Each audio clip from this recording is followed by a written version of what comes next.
Vamos a repasar esas medidas anunciadas por Pedro Sánchez, en este caso con los sindicatos. También hablaremos acerca de los últimos avances en materia de derechos laborales para las empleadas del hogar. Para ello nos acompaña ya esta mañana Héctor Fajardo, que es secretario de organización de UGT. Muy buenos días, señor Fajardo. Buenos días, ¿qué tal? Bueno, ¿le han gustado a usted las medidas anunciadas por Sánchez? Bueno, desde nuestro punto de vista creo que ha habido un giro a la izquierda en las políticas del Ejecutivo. Ya de por sí, no sé si será una especie de guiño del Partido Socialista con respecto a su socio de gobierno, teniendo en cuenta que había generado cierto malestar, ¿no?, respecto al aumento del gasto militar. Pero desde nuestro punto de vista estamos satisfechos con los anuncios realizados, que creo que no son suficientes, porque creo que todavía quedan algún tipo de medidas que pueda luchar de forma efectiva contra la creciente inflación. Pero, por ejemplo, nosotros los impuestos a las eléctricas de la banca, que son los más que se han beneficiado durante esta etapa de crisis, para nosotros es una medida que nos satisface, teniendo en cuenta que vamos a tener que fortalecer los servicios públicos en el futuro. También cuestiones como las becas a estudiantes con menos recursos, en contraposición, por ejemplo, con las becas que se estaban anunciando en Madrid para las personas con más recursos, que es una cosa que desde nuestro punto de vista carece de sentido. Son medidas que a nosotros desde nuestro punto de vista nos parecen beneficiosas para el conjunto de la clase trabajadora, para el conjunto de la mayoría social. En concreto, esos impuestos que se han anunciado para las eléctricas y para la banca prevén recaudar, según los cálculos del Gobierno, unos 7.000 millones de euros en el periodo en el que van a estar en vigor. ¿Qué destino considera usted que deberían tener esos millones que se recauden? Bueno, en cualquier caso tiene que venir a reforzar los servicios públicos de este país, teniendo en cuenta que los salarios están sufriendo un deterioro considerable, porque la patronal se mantiene inmóvil con respecto a las solicitudes que estamos haciendo los representantes de los trabajadores de subir salarios para hacer frente a esta inflación, por una cuestión de repartir de forma justa la riqueza. Por lo tanto, tenemos que reforzar esos servicios públicos. El anuncio que ya hizo el Gobierno, por ejemplo, de crear un centro estatal de salud pública, que desde nuestro punto de vista es beneficioso, ya que va a fortalecer también nuestro sistema de salud, porque es un elemento, un organismo que va a hacer frente pues a emergencias médicas como las que hemos sufrido los últimos años con la crisis de la COVID. Ha incidido Sánchez en sacar adelante ese pacto de rentas del que se ha venido hablando.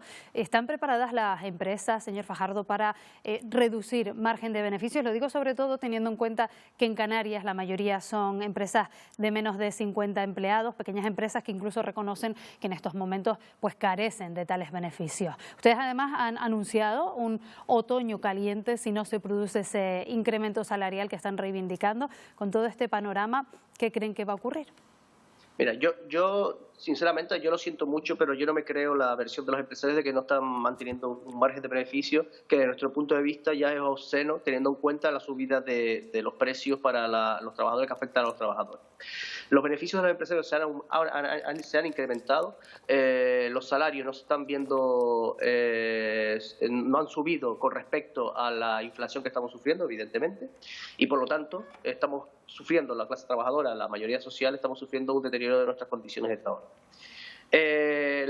Como bien decía el presidente del Gobierno de Canarias en la sesión parlamentaria de ayer, hablaba de que se habían repartido una gran cantidad de millones entre las empresas, de ayudas directas a las empresas. Por lo tanto, creo que los empresarios ahora mismo no están a la altura de las circunstancias para pactar una subida salarial en los convenios colectivos que estamos negociando.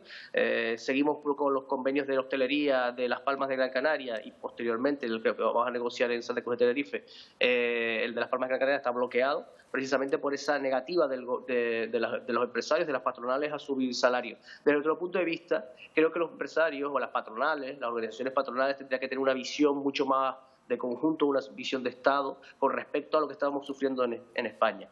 No puede ser que esta crisis que viene marcada por una inflación galopante, la vayamos a pagar también los trabajadores, como ya ocurrió en las crisis anteriores. Por lo tanto, los empresarios deberían estar a la altura de las circunstancias, subir salarios, que ni siquiera estamos subiendo, no estamos pidiendo una subida salarial que cubra completamente la inflación.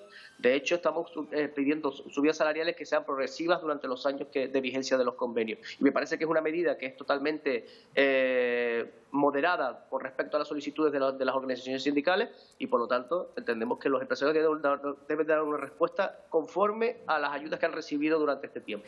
Hoy queremos también detenernos en un asunto que sí ha generado amplio consenso, y es el de las condiciones laborales de las empleadas del hogar.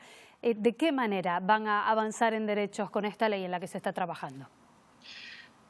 Todo viene marcado por la sentencia del Tribunal Europeo del 24 de febrero de 2022, en la que ya se decía que había una clara discriminación, que nosotros ya veníamos denunciando desde hace muchos años, una clara discriminación por la regulación de las empleadas del hogar. Sí es cierto que cuando se creó la regulación de estas trabajadoras, estos trabajadores, digo trabajadoras porque en su gran mayoría son mujeres, un trabajo que está muy feminizado, ya se hizo con la idea de que no sobrecargar económicamente a las familias o a los hogares, dado que era trabajo doméstico, que tenían que pagar a esas trabajadoras, a esos trabajadores del sector doméstico. Entonces, es verdad que había ciertas diferencias con el resto de trabajadores, por ejemplo, como puede ser las indemnizaciones por despido o el acceso a cobrar el desempleo. Eso creaba una discriminación absoluta, porque parece ser que se daba a entender, y yo creo que esto también viene de una cuestión, no sé si ideológica, pero sí desde un punto de vista de prejuicio, se daba a entender como que el trabajo doméstico no era un trabajo igual de digno que el resto de trabajos remunerados. Por lo tanto, nosotros entendíamos que tenían que cobrar el paro, que tenían que y acceder a las mismas retribuciones indemnizatorias en cuanto a si sufrían algún despido. Y la sentencia del Tribunal Europeo lo que ha marcado es la senda para que esa legislación vaya en ese camino. Date cuenta que también un poco para visualizar el trabajo que hay en una economía sumergida, porque el 30% de nuestro país, que es uno de los países europeos con más tasa de empleo doméstico, el 30% están sin dar de alta. Y eso también es un problema para la recaudación del Estado. 160.000 personas más o menos hay sin dar de alta en el régimen, ¿no?, de los trabajadores domésticos. Por lo tanto, esta ley también yo creo que va a beneficiar a la aparición, porque el propio trabajador va a querer estar dado de alta, por lo tanto va a denunciar si hay alguna medida, o si hay algún tipo de irregularidad en la contratación. Tenemos que dejarlo aquí. Héctor Fajardo, secretario de Organización de UGT, muchísimas gracias por habernos acompañado en Buenos Días Canarias. Gracias a ustedes.